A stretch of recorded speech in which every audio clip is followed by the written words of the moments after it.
ng ating mga Bible. Nais ko basahin ang ating teksto na dito tayo mag-usap sa umagang ito. 1 Corinthians 13, 1-4, ating basahin. 1 Corinthians 13, simulan natin sa 1.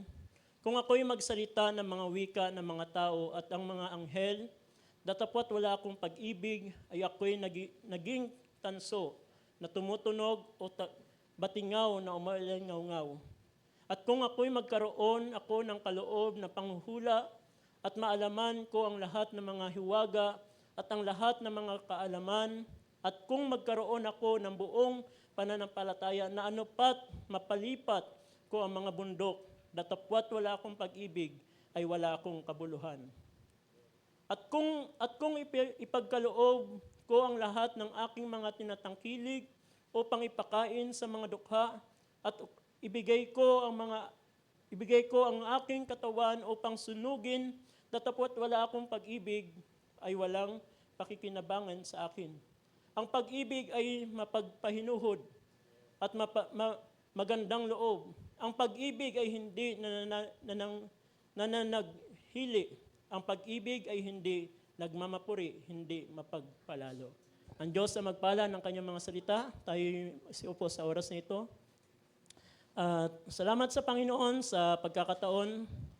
Hindi expect na makatayo sa inyong harapan, but salamat sa Panginoon na siyang naglalagay sa atin ng inspiration at mabilis mag-oo kapag may inspiration. Pero pag wala pang inspiration, parang urong sulong. Pero ang inspiration na to ay dapat ay next week pa, but niloob ng Panginoon na ngayon ay makatayo sa inyo. At kaya ito yung aking paglingkod at kung ano man sa next week ang ibigay ng Panginoon, bahala na ang Panginoon. Alam naman natin na ang Panginoon ang siyang patuloy na nagbibigay ng kanyang mga salita sa bawat isa sa atin. At nais ko mangusap ng isang paksa na kung saan natawag na gift without character is meaningless. Gift without character is meaningless.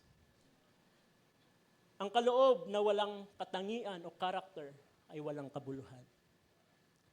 Kaya ang binasa natin, sabi ni Apostol Pablo, magkaroon man ako ng speaking tongue, magkaroon man ako ng pananampalataya, buong pananampalataya, magkaroon man ako ng lahat ng bagay, mapalipat ang bundok sa isang lugar, lahat ng aking tinatangkilig ay maibigay ko, ngunit kung wala akong pag-ibig, ay wala akong kabuluhan. Ang pag-ibig dyan ay sa Greek ay agape. Ito yung pag-ibig ng Diyos. At yan din naman ang karakter na kinakailangan na makita sa mananampalataya. Ang karakter na hindi mapagmataas, hindi mapagpalalo, sabi sa 4, di ba? Kundi ang pag-ibig ay mapagpakumbaba. Yan ang kinakailangan na makita na karakter ng isang mananampalataya. Dahil pwede ang isang mananampalataya gifted, pwede ang isang mananampalataya magkaroon ng speaking tongue, panghuhula, prophecy, mga bagay na nakaloob ng Espiritu ng Panginoon. Pero kung ang kanyang character ay hindi nababago, ang mga bagay niyan, sabi yan ay walang kabuluhan. Dahil ang character ay napakahalaga. Mamaya makikita natin yan habang tayo nagpapatuloy. Hindi ko alam kung kayang tapusin to, pero tapusin natin kung kakayanin ng oras. At dahil nagpapakita, brother sister, ang character ay napakahalaga. At meron akong nais basahin at paintulutan nyo na mag-quote ako ng salita ni Brother Branham. At siya nagpakita ng isang pagpapakita dito. Sabi dito, but the plan of salvation is an individual affair with you. Ang plan of salvation, ito ay individual na ating karanasan. Pero sabi dito, speaking in tongue is a gift of God. Ang speaking tongue, yan ay kaloob ng Diyos. Dancing in the Spirit, in the presence of glory of God. But for you to learn your character, be molding into the image of God, that He protect Himself in you, his idol walking into earth, the experience image of him. May kita natin, brother, sister, ang gift ay isang kaloob ng Diyos. Yan ay ang gift pwede maranasan kapag ang gift that spirit ay mayroon ng isang tao. Pwede niya ito maranasan sa panahon at puring na maranasan niya ang presensya ng Panginoon. Pero sabi niya, but for you to learn your character to molding into the image. Ang gift ay kaloob ito, binibigay sa iyo. At sabi ng 14, desire the spiritual gifts. Pero ang character, brother, sister, hindi yan kaloob. Yan ay hinuhubog sa katangian na mayroon ang Diyos sa iyong buhay. The gift ay binibigay, ang desire, sabi na Apostol Pablo sa 14, desire all the spiritual gifts. But the character is molding by the image of God. Kung gusto natin na tayo ay mahubog ang ating mga karakter, walang iba makapaghubog ng ating karakter, kundi sa pamamagitan ng salita ng Diyos at ng kalooban ng Diyos. At may isa pang nais kong basahin, isa pang sulat ni Brother Branham. Sabi ito, the reason for this is that character and simply is never made with you without suffering. Ang isang character daw ay hindi ito mahubog kung walang mga suffering. Kaya mga suffering sa ating mga buhay, brother, sister, pinapakita lamang kung anong character mayroon ka sa panahon ng suffering. Dahil sabi niya, character is a victory. Sa susunod, yan ang ating pag-usapan, huwag muna ngayon. Character is a victory. Not a gift. Sabi niya, character is a victory, not a gift. Ang character ay ito'y pananagumpay mo. May kita ang character. Kapag ang character ng isang tao ay lumalago, lumalakad siya kung anong kalooban ng Diyos, may kita mo ang pananagumpay. Pero ito'y hindi kaloob. Hindi ito binibigay na basta na lamang ibibigay sa'yo. Ang gift, character is not a gift. Ang gift, the Spirit, ayan ay kaloob ng Panginoon. Kapag diniscern mo yan, inasa mo yan, pwede mo maranasan. Pero ang character ay kinakailangan mo i-mold kung ano ang sinasabi at sumunod sa salita ng Panginoon. A man without character can reign because power apart from character is satanic. Ang bigat ng salita ni Brother Branham. A man without character can reign because power apart from character is satanic. Maari ang tao makaranas na kapangyarihan ng Diyos, nagmamanifest sa kanyang kapangyarihan ng Diyos, pero kung ang kanyang character ay hindi character ng Diyos, yan sabi ni Brother Branham, is satanic. But power with character is fit to rule. Pero but power with character. Kung ikaw ay may kaloob ng Espiritu ng Panginoon at nararanasan natin ang kaloob ng Espiritu ng Panginoon at ikaw ay lumalakad kung ano ang salita ng Panginoon, yan ay makapangyarihan na makakagawa sa ating mga buhay. Kaya brother, sister, ang character ay mahalaga. Maraming tao sa panahon natin, nakikita natin, kahit sa denomination, makikita natin ang manifestation of the Spirit. Makikita natin ang paggawa ng Espiritu ng Diyos. Sometimes, di ba, nagdi-desert tayo. Tayo na sa katotohanan, bakit di natin nararanasan? Pero darating ang araw, ang pagbubuhos ng Espiritu ng Diyos ay darating sa mga mananampalataya. But gusto muna makita ng Panginoon, bigyan ka ng isang bagay, pero makita muna ang character natin ay nakalayon sa kalooban ng Panginoon. Dahil kung tayo ay hindi natin nahubog ang ating character at sa panahon na tayo nagkaroon ng kaloob, hindi lamang ang pag-uusapan natin, hindi lamang ang kaloob ng Espiritu. Kahit man ang mga gift natin dito sa church. Ako nagpe-preach, song leader, musician, backup singer, pinakamaliit na gift na binigay sa iyo ng Panginoon, pinagkatiwala sa iyo ng Panginoon, siguraduhin natin, na ang ating mga karakter ay tama sa harapan ng Panginoon.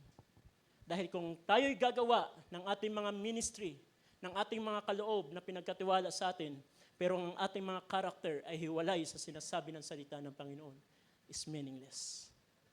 Naglilingkod tayo na walang kabuluhan. Naglilingkod tayo, nagpapagal tayo na walang sayang.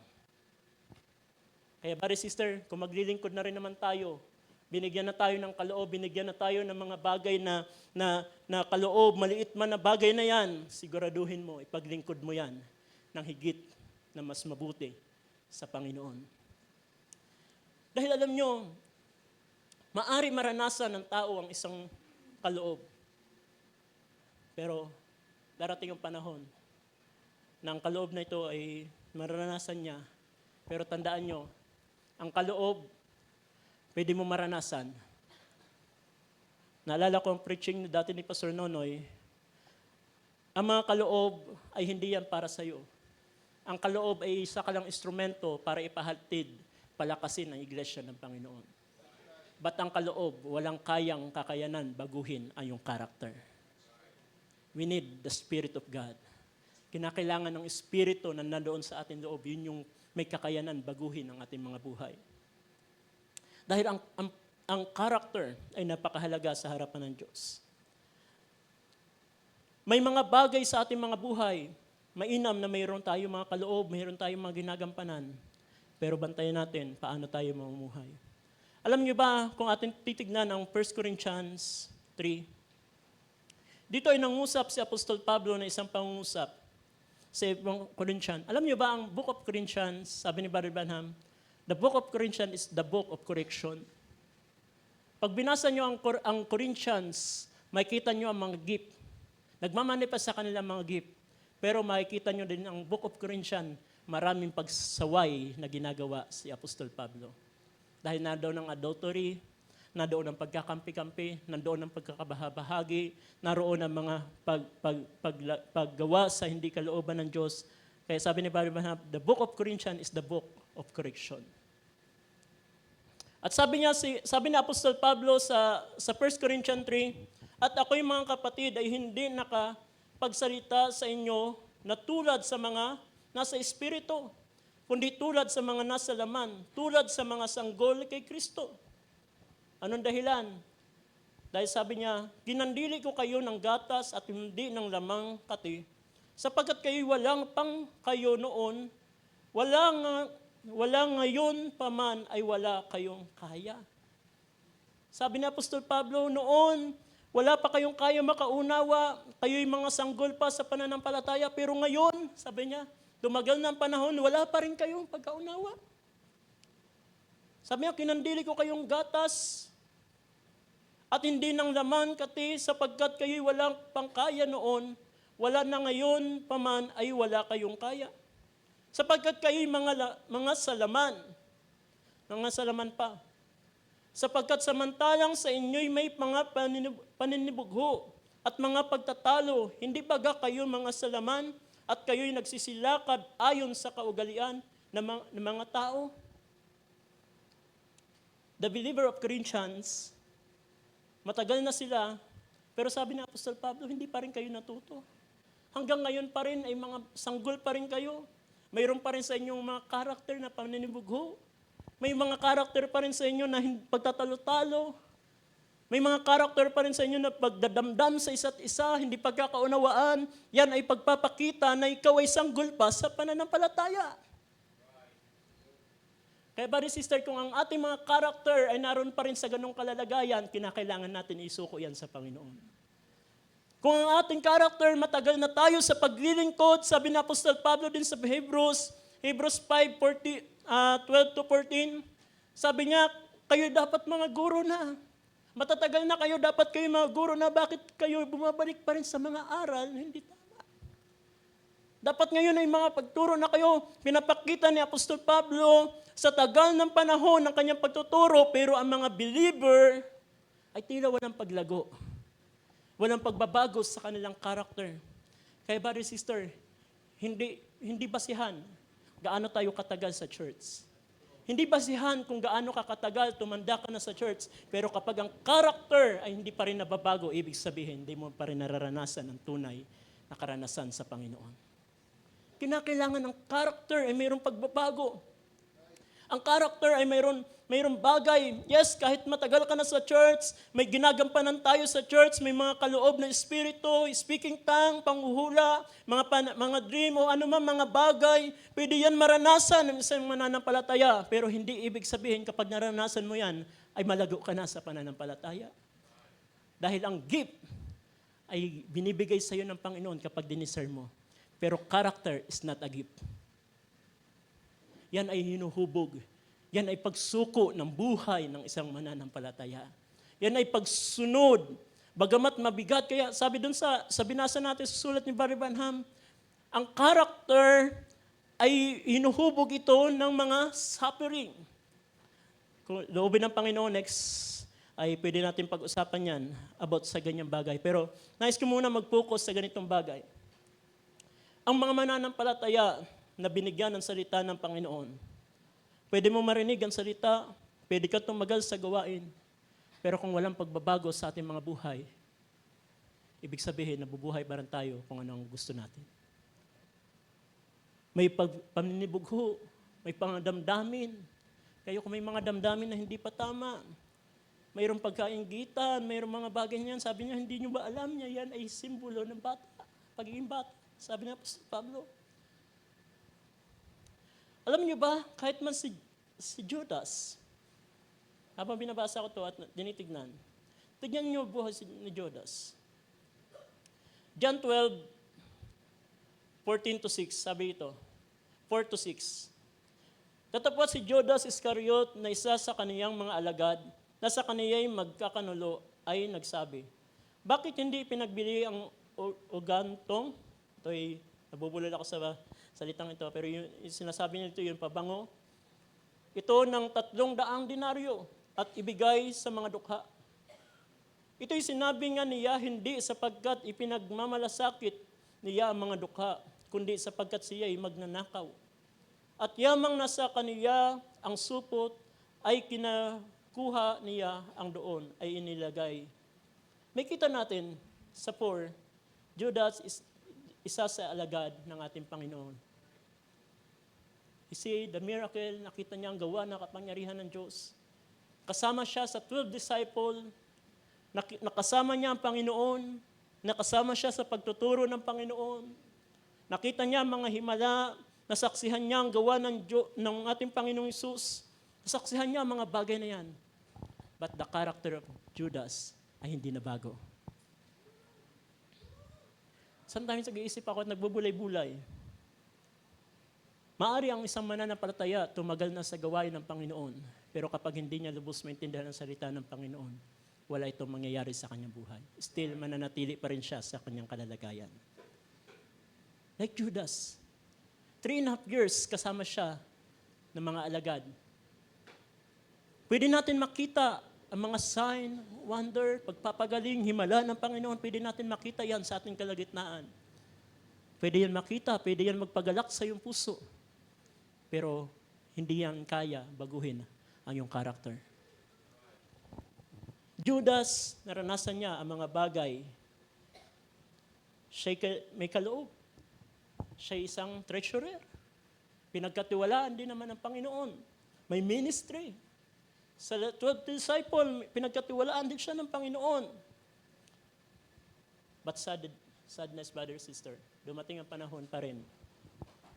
Dahil pwede natin sabihin, dahil si Judas, nakasulat na ganun talagang gagampanan niya.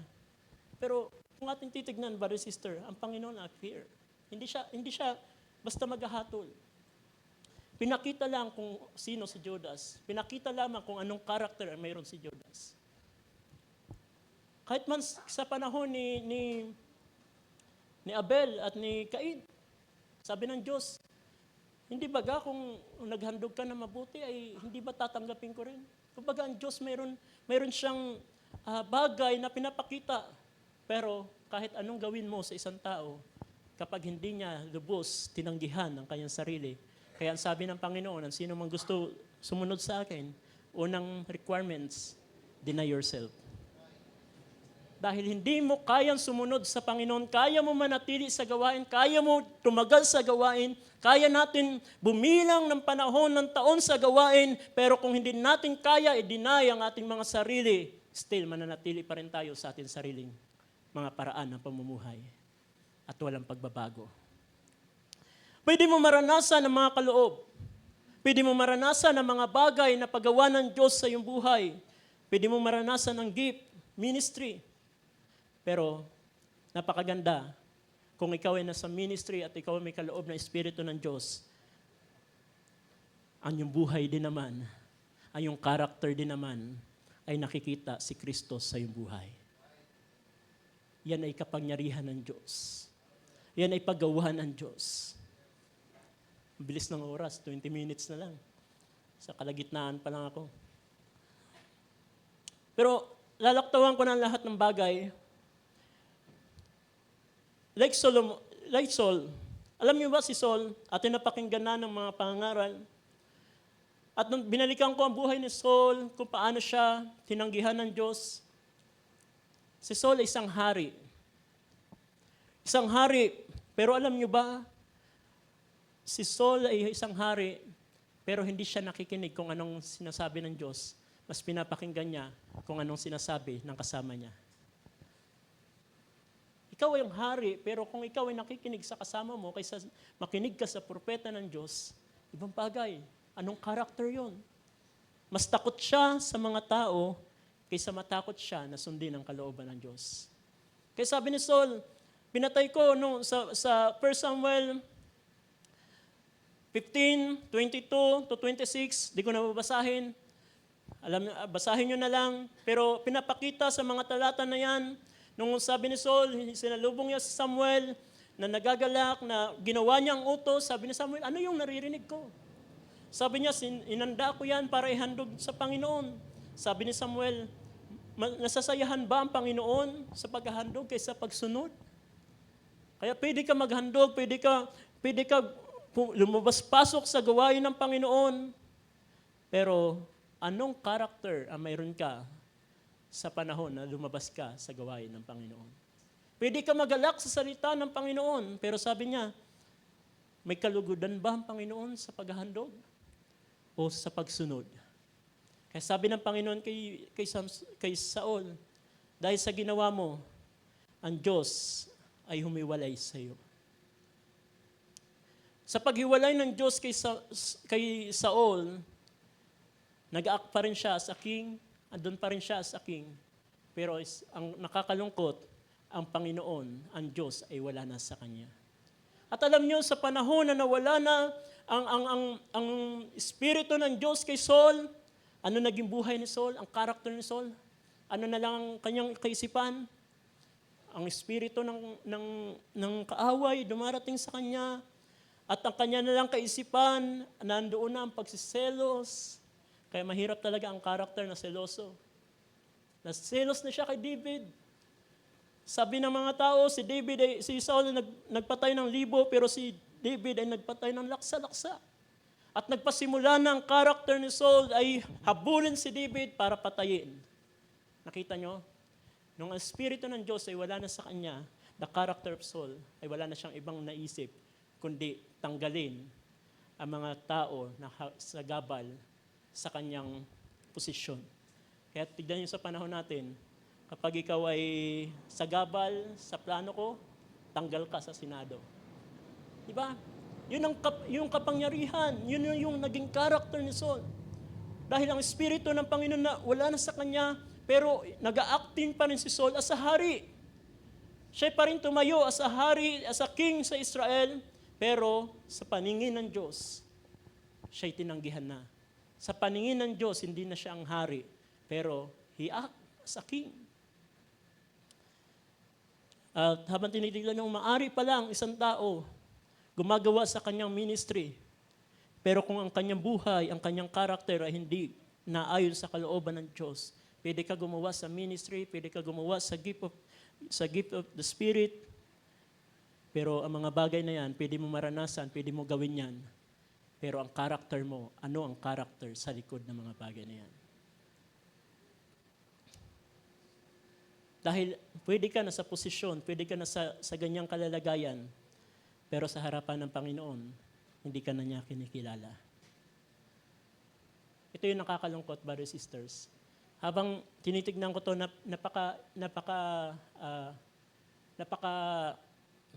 isang bagay na napaka-dangerous sa isang mananampalataya. Sabihin niya na ako'y nasa ministry, ako'y gumagawa sa ministry,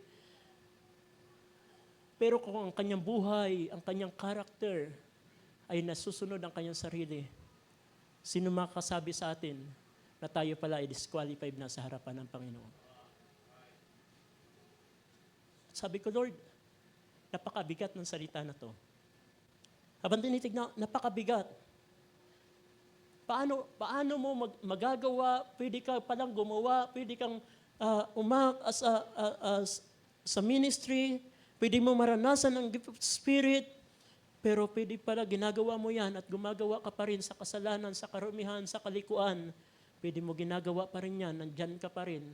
Pero sa harapan ng Panginoon, you are disqualified. Mabigat na salita, mabigat na pangungusap.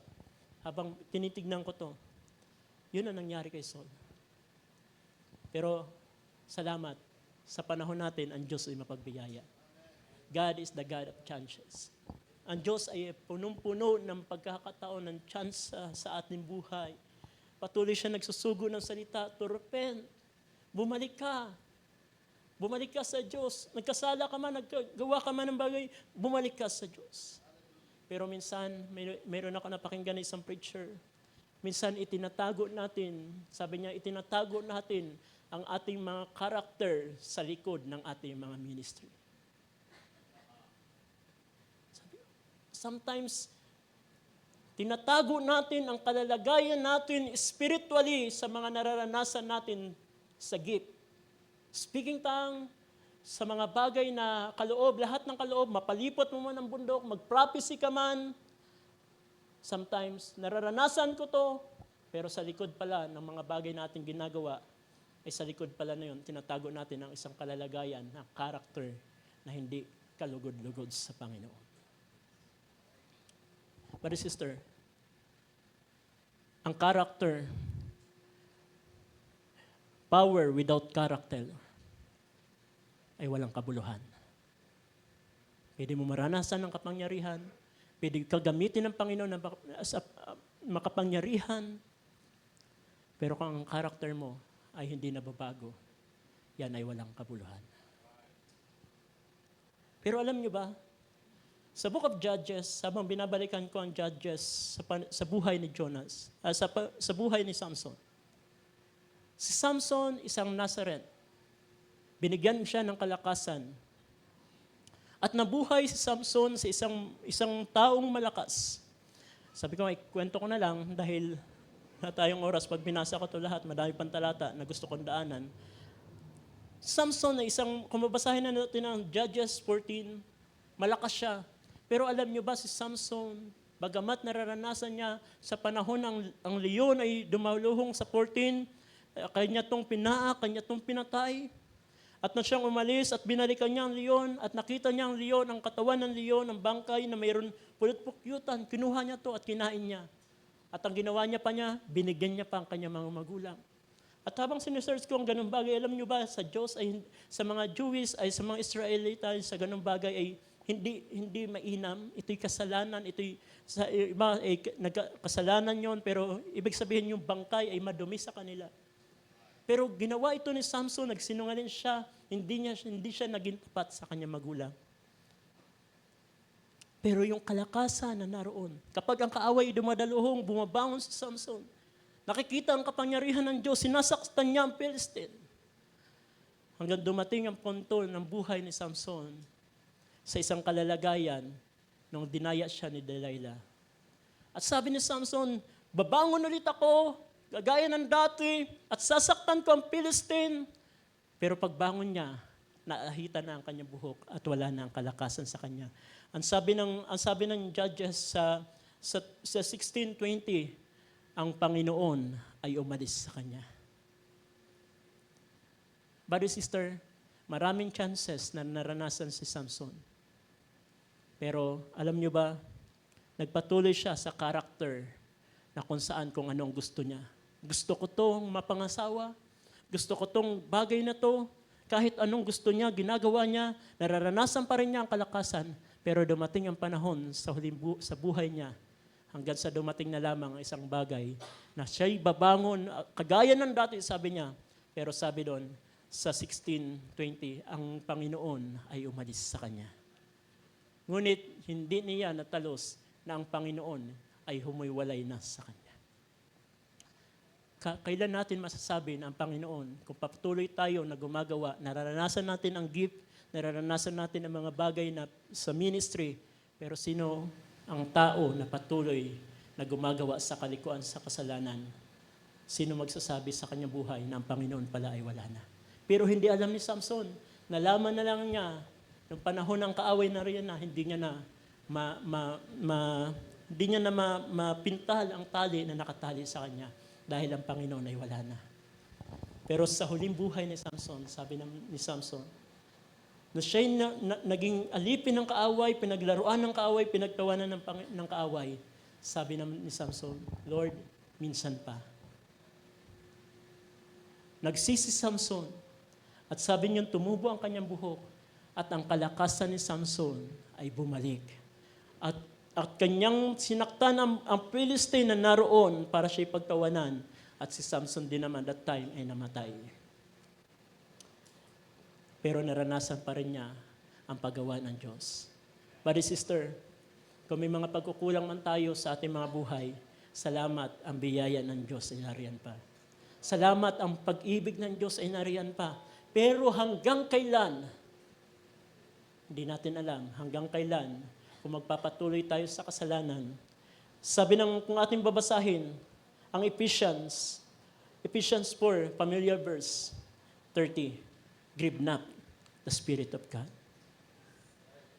Huwag niyong pighatiin ang Espiritu Santo ng Diyos na sa Kaniya kayo'y tinatakan hanggang sa kaarawan ng katubusan. Maari mo gumawa sa ministry, maari mo maranasan ang gift of the Spirit sa panahon ng presensya ng Panginoon ay dumarating. Pero pwede mo magawa yan. Pero ang Espiritu ay nagigrieve na sa iyong buhay dahil sa paglakad na hindi tama. Yes, the Spirit of God, ang Espiritu na yan na sinabi niya, yan ay tatak hanggang sa ating katubusan. Pero kapag ang Espiritu na yan sa iyong buhay ay patuloy nagpipigati, patuloy na hindi mo sinusunod, maaari ikaw ay gumagawa sa mga ministry, gumagawa tayo sa mga bagay na gift of the Spirit, pero the Spirit of God ay napipighati na pala sa iyong buhay. Ito yung nakakalungkot. At kapag ang Espiritu ng Diyos ay napighati sa ating mga buhay, paano pa tayo makakalakad sa kalooban ng Diyos? Paano pa magmamanifest ang the fruit of the Spirit kung ang ating Espiritu na ito ay patuloy natin napipighati? But sister, yung Espiritu na yan na yung tinanggap, pwede mo natanggap yan. Pero ang paalala ni Apostol Pablo, grieve not. Grieve not the Spirit of God. Yan ay tatak sa iyo hanggang sa katapusan. Pero atin nakita, mayroong kaligtasan, may mga tumanggap ng Espiritu ng Diyos. Pero ang 5 ay mangmang, ang 5 ay wise. Same the Spirit, same virgin, same na lumakad, pero bandang dulo, ang mga mangmang na ito ay nasumpungan na kulang ang kanilang langis. Hindi sila nakapaglakad kung ano ang kalooban ng Diyos. Pero ligtas pa rin naman sila. Kaso sa ibang kaparaanan. Pero brother, sister, mayroon ipinangako ang Panginoon na kaligtasan na hindi ka nadadaan sa Great Tribulation. Pero kapag ang Espiritu Santo ay patuloy na pipighati sa ating buhay, maaari tayong mamiss natin ang isang mainam na kalalagayan na hinanda ng Panginoon. Kaya brother, sister, ang paalala lamang sa umagang ito, Huwag lamang tayo masayahan na sa ministry. Huwag lamang tayo masayahan na naranasan natin ang kapangyarihan ng Diyos, naranasan natin ang paggawa ng Espiritu ng Diyos sa ating mga buhay, pero walang paggawa doon sa ating pantaong panloob, walang pagbabago sa ating mga karakter. Hindi yan ang ating desire. Yes, mainam na tayo ay may kaloob, may mga ministry, pero tiyakin natin na kalakip ng ministry na yan ay kalakip ang isang buhay na mayroong karakter na mayroon si Kristo.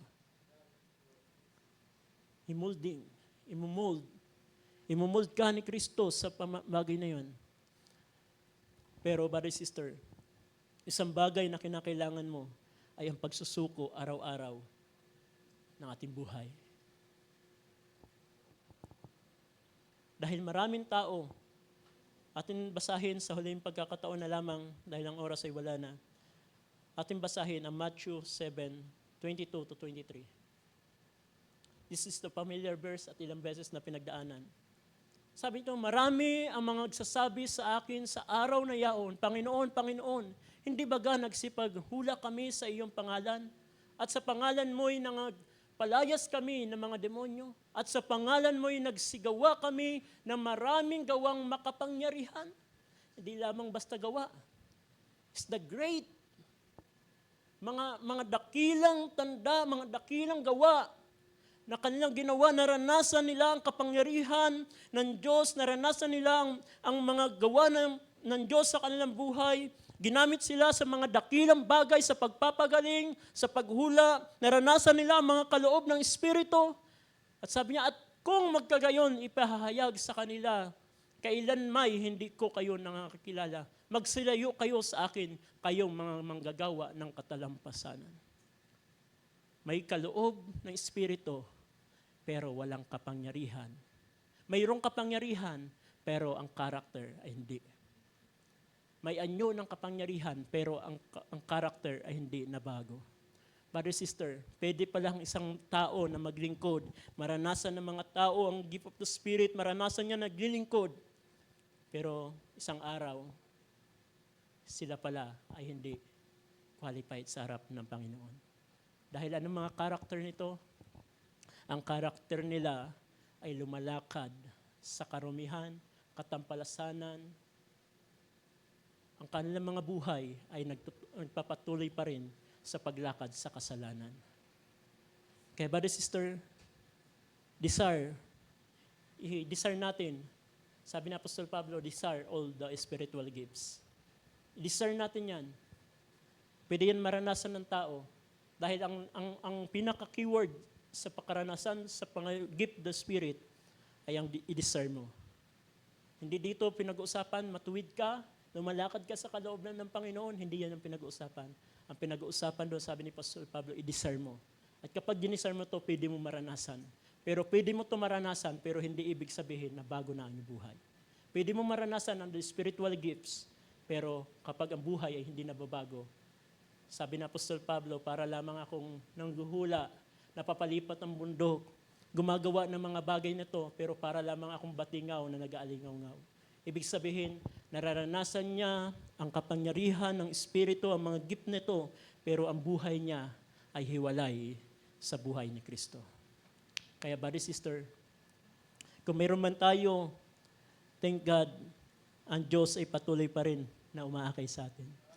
Thank God, ang Diyos pa rin ay laging nagbibigay sa atin ng chance. Kung tayo nagkakamali, nadadapa, anak, bumangon ka. Kung tayo nagkakamali, anak, bumalik ka. Kung tayo minsan may mga bagay na nagagawa, ang Diyos pa rin ay nagbibigay ng mga salita para tayo makapanumbalik. Dahil naniniwala ako, hindi niya hahayaan na ang kanyang mga anak ay magpatuloy sa karumihan. Gagawa siya. Pero kapag ang Espiritu ng Diyos ay yun na napighati, nandyan siya sa iyong buhay, hindi siya umaalis dahil yan ay tatak sa iyong kaligtasan. Pero nandyan siya, pero hindi siya makagawa dahil siya ay napighati. Nung si David ay magkasala, ang karakter ni David, si David ay may puso na gaya ni Diyos. Ang karakter ni David ay lagi siya nag-i-inquire sa Panginoon. Panginoon, gagawin ba namin? Susugurin ba namin ang kaaway? Sasabihin ng Panginoon, wag. At si David ay sumusunod. Pero na makita niya si Bathsheba, hindi siya nag-inquire sa Diyos. At doon nahulog sa kasalanan, kay Bathsheba, kinuha niya, kanyang sinipingan. At ang isa pang kasalanan niya, sinugo niya si Uriah na isang matuwid sa labanan. At nagkasala siya. At sa panahon ng gayon ay lumabas si Akan, isang propeta. Si Akan yon. Sabi niya may isang tao, isang mayaman, pero may isang tao na mayroon na lamang isa, pero kinuha pa niya. Anong hatol sa kanya? Sabi ni David, kinakailangan ng taong na yon ay mamatay. Sabi ni propeta Akan, David, ang tao na yon ay ikaw. That time, si David ay kinakailangan mamatay, yan yung hatol. Pero nung malaman ni David ang kanyang pagkakamali, agad siya sumagsisi at sinabi niya sa isang awit, create in me a clean heart, O God. Anong kanya agad hiningi? Likhaan mo ako muli ng malinis na puso. And renew a right spirit, dahil alam niya ang kanyang espiritu ay nagpurol na sa pag-discern kung ano ang tama at mali. Sometimes, ang ating mga espiritu ay hindi na natin ma-discern ang mga bagay na ginugusto ng espiritu dahil tayo kuminsan, ang atin na lamang ginagawa ay ating mga kagustuhan. Pero sabi ni David, create in me a clean heart, O God, and renew a right spirit within me, and cast me not away from your presence, O God. Dahil alam ni David kung saan siya makakapanumbalik. Hindi sa templo lamang, hindi pwede siya mag-act as a king, kagaya ni Saul, pero siya'y tinanggihan. Pero alam ni David kung saan siya makakapanumbalik, the presence of God. Hallelujah. Kung gusto mo makanumbalik sa Panginoon, create in me a clean heart, O God, renew a right spirit, and cast me not away from your presence, O God. Huwag mo akong alisin sa iyong presensya, dahil sa presensya, kaya manumbalik ang iyong kalakasan. Sa presensya ng Panginoon, kaya natin makapanumbalik. Pero labas sa presensya ng Panginoon, mananatili tayo na talunan, mananatili tayo sa ating mga sariling karakter, but the presence of God, dito natin mararanasan ang pagbabago ng ating mga buhay. Hallelujah! Hallelujah! Palapakan natin ang Panginoon sa umagang ito. Tayo tumayo, maaari ba natin awitin na yan? Hallelujah! Create in me a clean heart, O God. Brother, sister, kung sa umagang ito, nakita natin ang ating mga buhay. At tila yes, nasa ministry tayo, nararanasan natin ang pagkilos ng Panginoon, ang presensya ng Panginoon, nararanasan natin ang mga kaloob ng Panginoon, pero kung may mga bagay na paglakad na hindi kalooban ng Diyos sa ating mga buhay at may mga practices na hindi kalooban ng Panginoon, ito yung panahon na awitin, create in me a clean heart, O God. Lord, nagkamali ako. Lord, nagkasala ako. Lord, may mga bagay ako na gumagawa ko sa ministry. Gumagawa ko sa mga bagay na kalooban mo. But Lord, marami akong pagkukulang. But Lord, this morning, I surrender my life to you, God. We are surrender again. Pare sister, kapag ikaw ay sumuko sa Panginoon, hindi kanya itataboy, hindi kanya tatanggihan. Yan nga ang gusto ng Panginoon eh.